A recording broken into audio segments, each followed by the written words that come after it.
안녕하세요. 하루 필수 말씀 충전 하필 큐티 조종환입니다. 오늘 함께 나눌 하나님 말씀은 역대상 11장 1절에서 19절까지 말씀입니다. 온 이스라엘이 헤브론에 모여서 다윗을 보고 이르되 우리는 왕에 가까운 혈족입니다 라고 말하고, 사울이 왕이 되었을 때에도 이스라엘을 거느리고 출입하게 한 자가 왕이시었고, 왕의 하나님 여호와께서도 왕에게 말씀하시기를 내가 내 백성 이스라엘의 목자가 되며 내 백성 이스라엘의 주권자가 되리라 하셨나이다.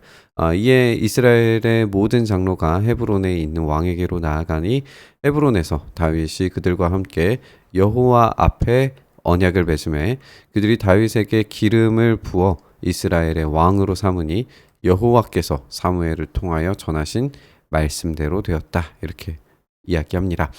헤브론에서 왕위에 등극하는 다윗의 모습을 우리가 보게 되는데요.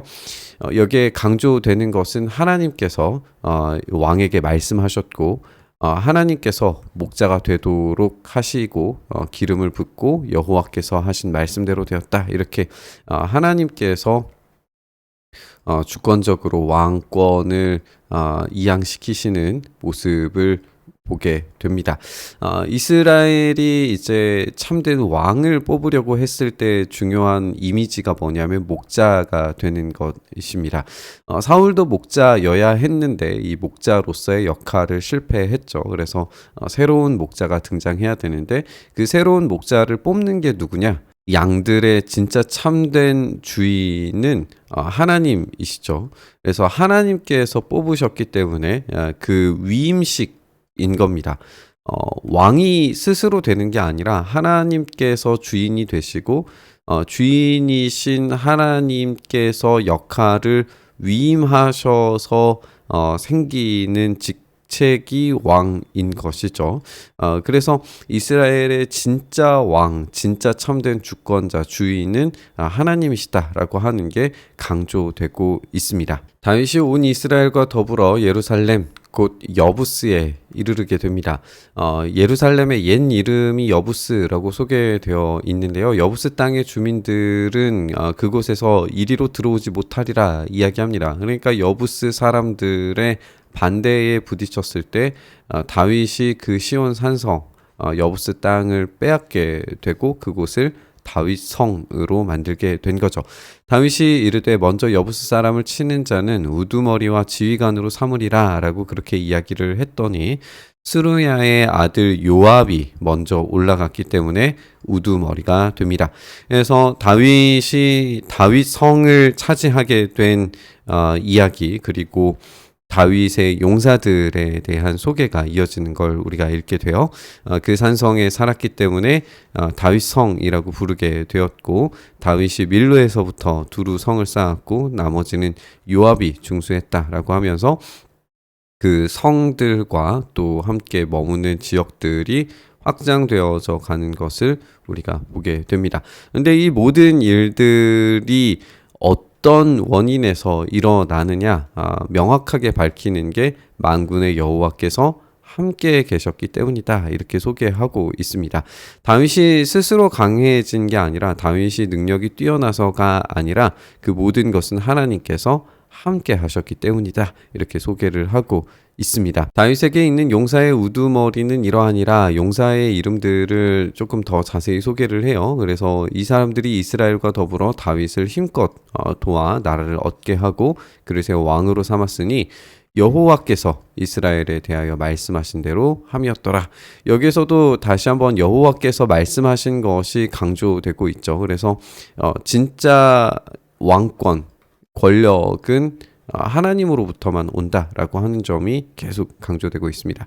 다윗에게 있는 용사의 수요가 이러하니라. 학몬 사람의 아들 야소부함은 30명의 우두머리라. 그가 창을 들어 한꺼번에 300명을 죽였고 그 다음은 아호아 사람 도도의 아들 엘르아살이니 세 용사 중에 하나다라고 소개하고 있습니다.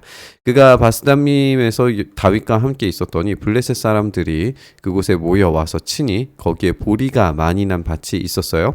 백성들이 블레셋 사람들 앞에서 도망을 했는데 그가 이 엘르아살이 그 밭 가운데에서 그 밭을 보호하여 블레셋 사람들을 죽였으니 여호와께서 큰 구원으로 구원하심이더라.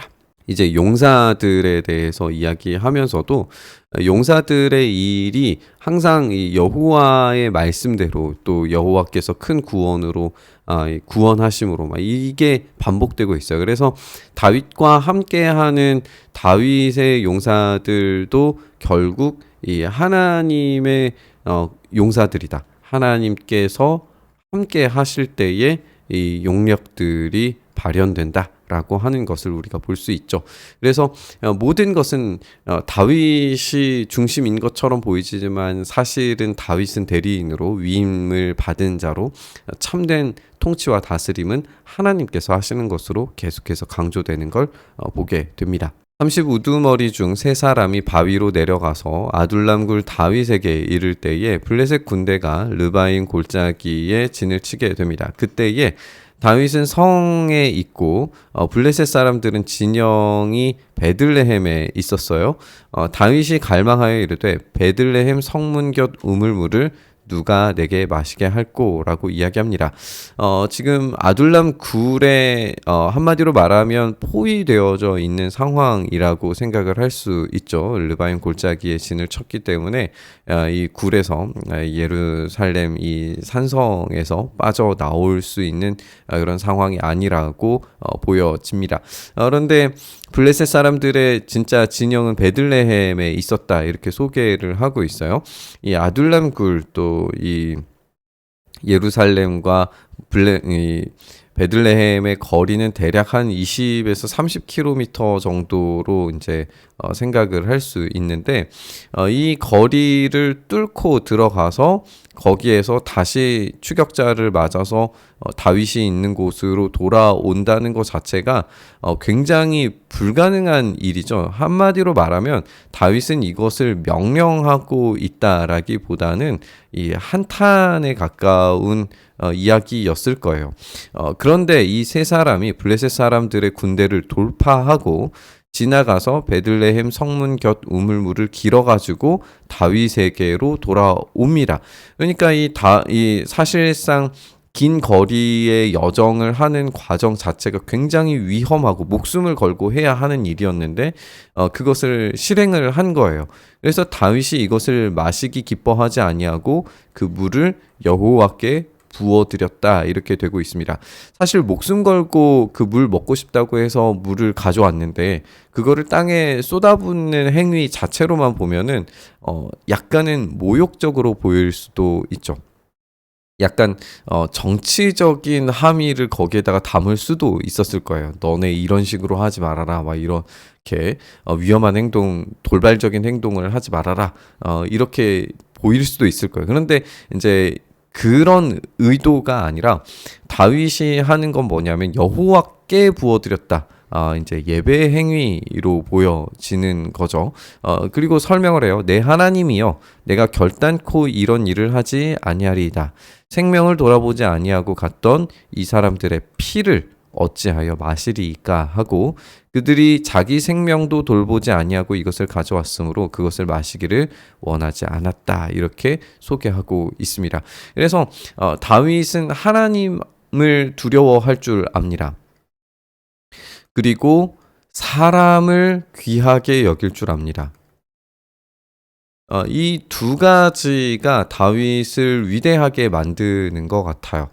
하나님을 두려워할 줄 알고 사람을 귀하게 여길 수 있는 사람이 그래서 자기의 힘과 권력을 하나님께 그리고 사람에게 사용할 줄 아는 사람이 위대한 왕으로 인정받을 수 있었다라고 하는 점을 우리가 볼 수 있습니다. 우리가 살펴본 것처럼 사울과 다윗의 나라가 어떤 다른 차이점을 보여주는 이유는 사울은 하나님을 두려워하지 않았어요. 그리고 사람을 귀하게 여겼다라고 생각이 들지 않습니다. 그런데 다윗은 그 두 가지를 한 거예요. 하나님을 두려워하고 사람을 귀하게 여김으로써 하나님의 관심과 하나님의 나라가 어떤 방식으로 이루어져야 되는지에 대해 잘 알고 있는 왕이었다. 우리가 이렇게 평가를 할 수 있을 것 같습니다. 우리 개인의 삶에서도 마찬가지입니다.